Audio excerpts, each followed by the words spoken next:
বিসমিল্লাহির রাহমানির রাহিম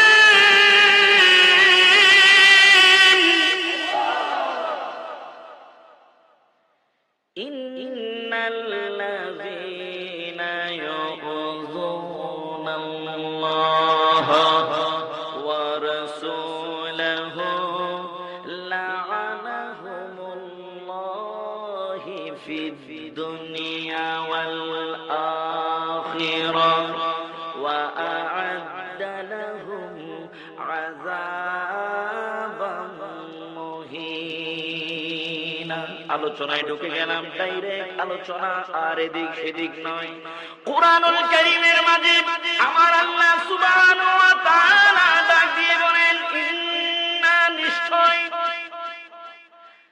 আল্লাযীনা যাহারা ইউযুনা, কষ্ট দেয়, ব্যথা দেয়, যন্ত্রণা দেয়, আল্লাহ, আল্লাহকে, ওয়া রাসূলাহু, এবং তার রাসূলকে।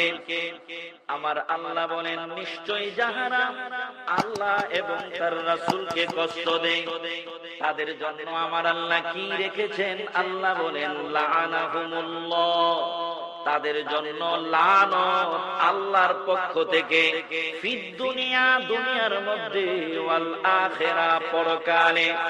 তাদের জন্য আমার আল্লাহ দুনিয়ায়ও লানত, পরকালেও লানত দেন। আপনাদের কাছে জানতে চাই, লানত জিনিসটা ভালো না খারাপ? জোরে কোন, ভালো না খারাপ? আমার ক্ষতি করছে, আমি ডাইরেক্ট বলি, তোর উপরে আল্লাহর গজব পড়ুক।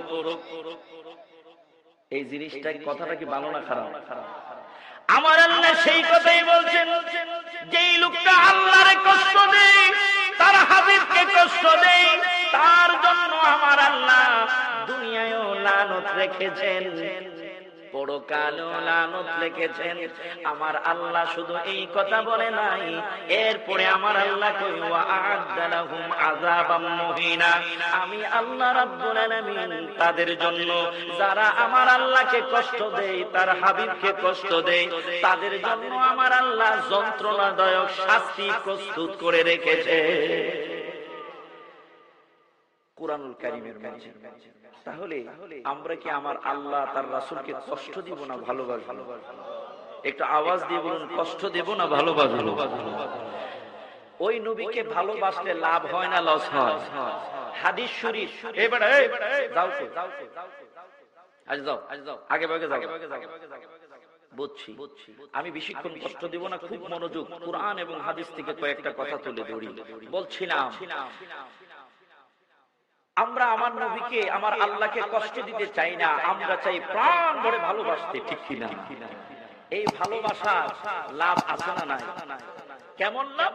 মুসলিম শরীফের হাদিস, সিহা সিত্তার অন্যতম গ্রন্থ, আল্লাহ নবী নুরানি জবান মুবারকে বলেন, লা ঈমানা লা মুহাব্বাতা লাহু, তার মধ্যে ঈমান নাই যার মধ্যে আমি নবীর মহব্বত।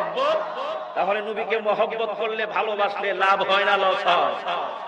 যেই লোকটা আমার নবীকে মহব্বত করবে, যেই লোকটা আমার নবীকে ভালোবাসবে, আল্লাহ নবী নুরানি জবানে জানিয়ে দিলেন, ওই লোকটার মধ্যে ঈমান আছে।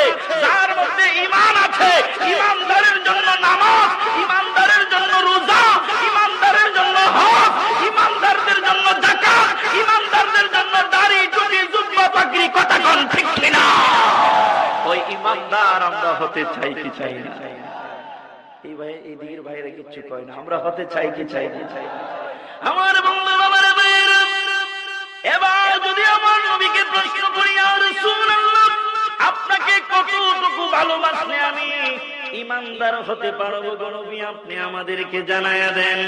এবার আমার নবী, আপনার নবী নুরানি জবান মুবারকে বলেন, সহিহ বুখারী শরীফের হাদিস, আপনাদের সুপার হুজুর ওনার আলোচনার মধ্যে হাদিসটুকু তুলে ধরেছেন। হযরত আনাস রাদিয়াল্লাহু তাআলা আনহু থেকে বর্ণিত বুখারী শরীফের কিতাবুল ঈমানের মধ্যে হাদিসটুকু এসেছে। আল্লাহর নবী নুরানি জবান মুবারকে বলে, উম্মত, কতটুকু ভালোবাসলে তুমি ঈমানদার হতে পারবে, কতটুকু ভালো না বাসলে তুমি ঈমান থেকে ফারেক হয়ে যাবে। শুনে রাখো রে উম্মত, ওই উম্মত তুমি কতটুকু আমাকে ভালোবাসতে হবে। আল্লাহ নবী নুরানি জবান মুবারকে বলেন, লা ইউমিনু আহাদুকুম হাত্তা আকুনা আহাব্বা ইলাইহি মিন ওয়ালাদিহি ওয়া ওয়ালাদিহি ওয়ান নাসি আজমাইন। আল্লাহর নবী বলেন, ও ঈমানদার তোমরা শুনে রাখো, ও মুমিন তোমরা শুনে রাখো, তুমি ওই পর্যন্ত ঈমানদার হতে পারবে না যেই পর্যন্ত না আমি নবীকে তোমার পিতার চাইতে, তোমার মাতার চাইতে, তোমার সন্তান সন্ততির চাইতে, এমনকি সমস্ত মানুষের চাইতে বেশি আমি নবীকে ভালো না বাসবে, ততক্ষণ পর্যন্ত তুমি ঈমানদার হতে পারবে না। মুসলিম শরীফের হাদিসে নবী বলেন, আমি নবীর ভালোবাসার নাম হলো কি? এবার নবীকে কতটুকু ভালোবাসতে হবে? বাবা, সন্তান, ছেলে মেয়ে, এমনকি সমস্ত মানুষের চাইতেও বেশি ভালোবাসতে হবে কাকে?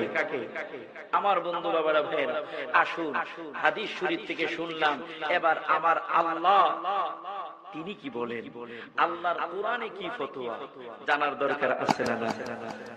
আমার বন্ধু বাবারা ভাইয়েরা, ও আমার আগানগরের ঈমানদার বন্ধুরা রে, আজকের আলোচনা থেকে একটু ঈমানটুকু শক্ত করে যাই। কতটুকু ভালোবাসলে আমি আপনি একজন ঈমানদার হতে পারবো? আমার নবীর ভালোবাসার থার্মোমিটারে আমার আপনার ভালোবাসা কতটুকু থাকতে হবে?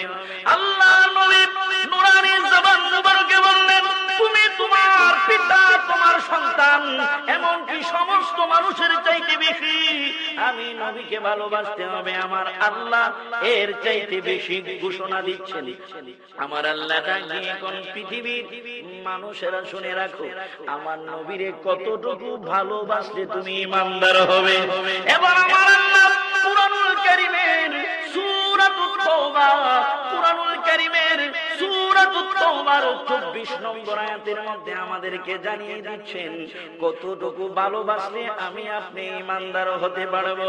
আমার আল্লাহ বলেন, কুল ইন কানা আবাউকুম ওয়া আবনাউকুম ওয়া ইখওয়ানুকুম ওয়া আযওয়াজুকুম ওয়া আশীরাতুকুম ওয়া আমওয়ালুন ইqtaraftumuha ওয়া তিজারাতুন তাখশাওনা কাসাদাহা ওয়া মাসাকিন তারদানাহা আহাব্বা ইলাইকুম মিনাল্লাহি ওয়া রাসূলিহি। চিৎকার মেরে কোন সুবহানাল্লাহ। ওয়া জিহাদিন ফি সাবিলিহি ফাতারাব্বাসু হাত্তা ইয়াতিয়াল্লাহু বিআমরিহি ওয়াল্লাহু লা ইয়াহদিল কওমাল ফাসিকিন। মদিনা মদিনা আশিক মুমিনের ঠিকানা, বলো মদিনা মদিনা আশিক মুমিনের। একটু জবানটা খুলে বলুন না, নবীর শান গাইলে লাভ হয় না লস হয়? একটু জবানটা খুলে বলুন, মদিনা মদিনা আশিক মুমিনের। মাশাআল্লাহ, আশিক মুমিনের। আইরে দিদার চেয়ে কাঁদো তোমরা, দিদার চেয়ে কাঁদো তোমরা, হো না নবীর দিওয়ানা। মদিনা মদিনা আশিক মাশাআল্লাহ, মদিনা আশিক